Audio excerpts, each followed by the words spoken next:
Megyn, how do you feel about Fani Willis? I'm going to quote because, I mean, she finally came out. She recognized it. She described herself yesterday as the face of the feminist movement and the face of women. She said, I feel more love. Actually, I've gotten a lot of support from women, and that kind of surprised me. I'll tell you this, especially with African-American women who will just come up to me and say, we're so proud. You're such a great representative of us. But I'd be lying to say it was only African-American women. I've had Caucasian women, Asian women, Indian women. I didn't think I was the face of the feminist movement, but somehow I've become it.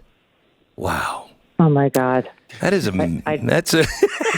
Just threw up a little in my mouth. I feel about Fani Willis the way I feel about Kamala Harris. These people cannot be feminist leaders or the face of female success because they're too dumb. It's too bad for womankind. We can't allow it. Kamala Harris cannot be the first female vice president or president, God forbid. And Fani Willis is not the face of womanhood. I mean, what does that mean? The face of womanhood is do a piss poor job of managing your money, wind up flat broke despite the fact that you have a law degree, decide to see the world anyway by stooping some guy who who's married to another woman and letting him take you all over the world on his dime and then lie about it under oath. She's not my representative, nor most women's. So do you believe her that she's hearing that? I mean, I guess in small numbers, maybe, but there's no groundswell support for her, is there, that I'm missing? You know what? You're only saying that because you don't hang out in hard left circles.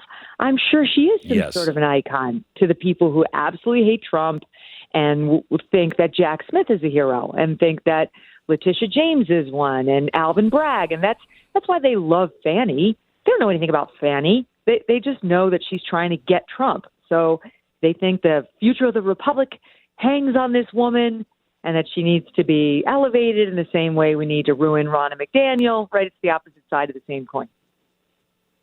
So I was talking to Andy McCarthy yesterday, and he said Fani Willis and Letitia James, both the way they have just gone after Donald Trump and Letitia James actually campaigning, saying, I'm going to get him, hire me and I'm going to get him.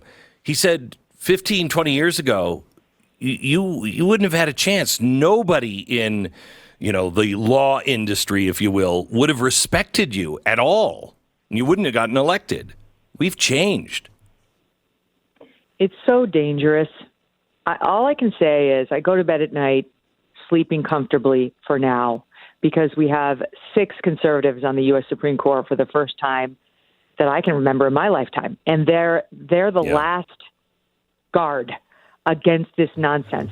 They're there, and on the most egregious overreaches, they're going to correct things. They won't get involved in everything, but thank God we have them because the justice system, as everyone knows now, is being perverted by hard partisans who, unlike, maybe as recently as 10 years ago, feel no need to hide it. He's right. 20 years ago, prosecutors didn't even understand their job to have anything to do with politics. They understood they would get fired if they looked at justice through that lens. 10 years ago, I think they started doing it, but knew enough to try to hide it, that it would be considered bad form. And now they're running for office on it.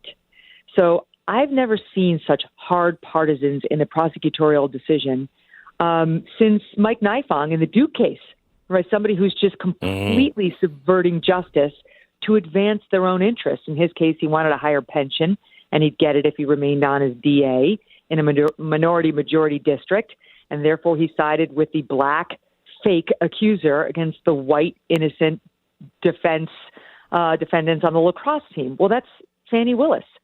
She loves being DA. She's running around telling everyone she's the greatest DA Fulton County's ever seen. And she's, as far as I can tell, not particularly talented. She's definitely not a very smart person. And yet she's paying somebody $10,000 a year to monitor her media references.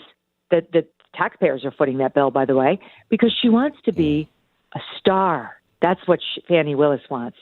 She wants you to see her as an icon of feminism, the one who got Trump, not who got justice. But let me tell you something, Glenn. her problems are just beginning. There's a very high likelihood that Fani Willis will be disciplined, including potentially up to disbarment, that some enterprising committee, whether it's the state Senate committee in Georgia or potentially the bar or someone beyond, is going to get their hands on the actual substantive texts between Fani and Nathan Wade, putting the lie to their on-stand testimony about when their affair began. And that's to say nothing of the case she has against Trump completely falling apart because there is no RICO violation here. Well, we found out from another icon of women, another genius woman, AOC, that RICO isn't against the law. It's not a crime. It's an act. Amazing. How do you grow up? Doesn't she want us to believe she grew up in the Bronx, which she didn't? She's from Yorktown Heights. It's totally different. But okay. Really I used to date a guy from Yorktown Heights. It's a lovely suburb. His dad was a New York City cop. They live there. It's not the Bronx. It's in Westchester. It's very different. In any event, how do you grow up in any of the 5 boroughs of New York and not understand what racketeering is? It's kind of like our favorite crime to bring against the mobsters. It's how we no longer have as active a mob as we used to. She knows very well that it is a crime, and it is something we use traditionally to get the mob, where you have multiple players working together to advance a criminal enterprise, which, as Andy McCarthy, who you mentioned, has said about the Trump defendants in the RICO case, seems like the only thing they've done together is get indicted. Let me switch to another court case, the Letitia James case, seizing of Trump's assets. The bond was reduced from $464 million to $170 million, which everybody kind of celebrated with. Oh, wow, it's good for it's still $170 million, which is in a victimless crime. I don't understand. It's completely outrageous. I mean, look, there's no arguing that it's better than 454. Like, I guess if you're looking for your silver linings, you'd pick the latter, you'd pick the 170, whatever. But no, you're right. And look, I think Trump should be able to come up with this as opposed to the 450, which was scary and might have cost him a building or two, which is just so unjust. But it doesn't change much in the case. The injustice against him is patent to anyone who's not a hard left partisan. And what amazed me about yesterday, I couldn't believe it. I mean, sometimes the media still surprises me, was the outrage on the left about the, quote, special treatment Donald Trump was know. From the appellate I read that. Oh, my gosh. I read that this morning. I thought, are you kidding me? You're saying there's a double standard for Donald Trump and it's in his favor? That's craziness. Yes. Like, okay, Lawrence Tribe is a Harvard Law School professor. He's been there forever, and he's a committed leftist. He's come on my show. When I first launched my show, he came on, and we discussed, I think it was something around January 6th. I can't remember. But my point is, he wasn't such a lunatic that I said, oh, I don't really want to talk to this person, right? Like, if they're too far around the bend, I don't want to deal with them. He was leading the charge yesterday about the 2-tier justice system in favor of Donald Trump. They're too far gone to save. And unfortunately, they're prosecutors and they're judges, and some of them are involved in these Trump cases, which is why I think we understand the fix is in. He's probably going to lose potentially across the board on all 4 of these criminal cases, and the 2 civil cases we've already seen, the E. Jean Carroll one go against him, and now this Engeron one has gone against him and is going up on appeal.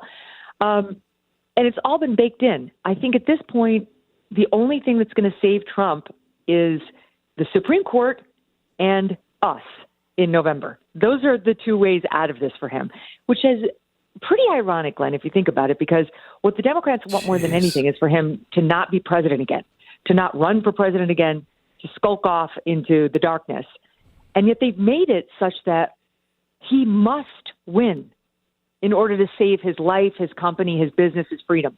He has no choice but to win. So he's going to fight harder than ever. I mean, it's kind of perfect.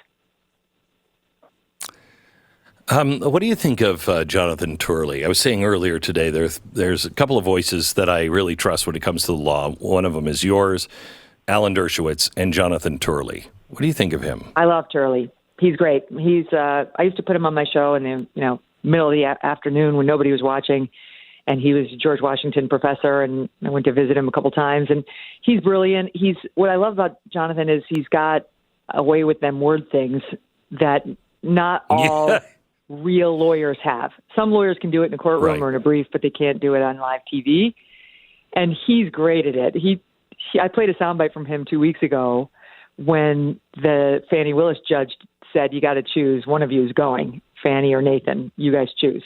And he said, it's as if you found two crooks in the bank vault and you only prosecuted one. Right. So anyway, I love him. He's trustworthy and he's fair. And I don't even think that Jonathan Turley is conservative. He's just extremely fair. No, I don't think so. Yeah, I think he's a constitutional guy. Which constitutional people, because if they're really based in the Constitution, it doesn't always fall in your favor. Sometimes because it's neutral, and sometimes we lose our way. Can I ask you all of the stories that have come out today? There's one I think in Rolling Stone that talks about the structure that the left is building to make sure that Donald Trump doesn't cheat. I've always felt that whatever they say that we're doing, they're doing. And it's this amazing article about how they've got lawyers everywhere. They're lawyering up for any crazy thing because he's not going to steal this election. And their premise on why they're doing this is because they say he's lawyering up and he's going to try to steal the election. What are we facing in November? What are we facing? My mom spent her lifetime as a psychiatric nurse at the Albany Veterans Hospital. And I believe they call this transference. So I think that's my psychiatric background for you. I think it's transference where, what they're doing here. Yeah. Yes. I do think this is their best chance of winning. I think they've got more money than the Republicans do, and most of Trump's money is going to have to go to his legal fees, which I have to be honest, I do also think that helps him. I also think that increases his chances of winning. People are so angry. I don't think it's a complete waste to flush the money down on legal expenses. But in any event, they've got more money. They are better organized. And I think they're dirtier and they're more afraid. They're definitely more afraid. I watched 27 minutes of Rachel Maddow last night, Glenn. 27. I don't think I've ever done that. I said to my team, is she always this dramatic? What is with the... Oh, yeah. She reminded me of Katie Britt. Take a deep breath, okay? Anyway, she was telegraphing 100%, as she has been for a while now, that Donald Trump is going to get in office, Glenn, and is never going to leave. That the references by Trump and others to an unfair 2020 election, forget whether you think it was quote, stolen. I think most Republicans would agree on unfair and not entirely legit. Yes. That is all trying to dull the senses for the argument Trump will make when he's reelected that we can't have any more elections, that the system's crooked, and therefore we just have to keep him in there forevermore like a king, and that, the country would just go along with that because we're morons and we've had the senses dulled. Those are the stakes that the left sees on Trump's being elected right now. And so who would put anything past that group? We listen to Sam Harris say it pretty explicitly. I applaud him for his honesty. At least he's being clear about the way he feels. The left, most of these people are, reluctant to actually say that. But behind the scenes, what are they doing? I think whatever it takes. God help us all. Megyn, thank you so much. We'll listen to you again right after my program on XM.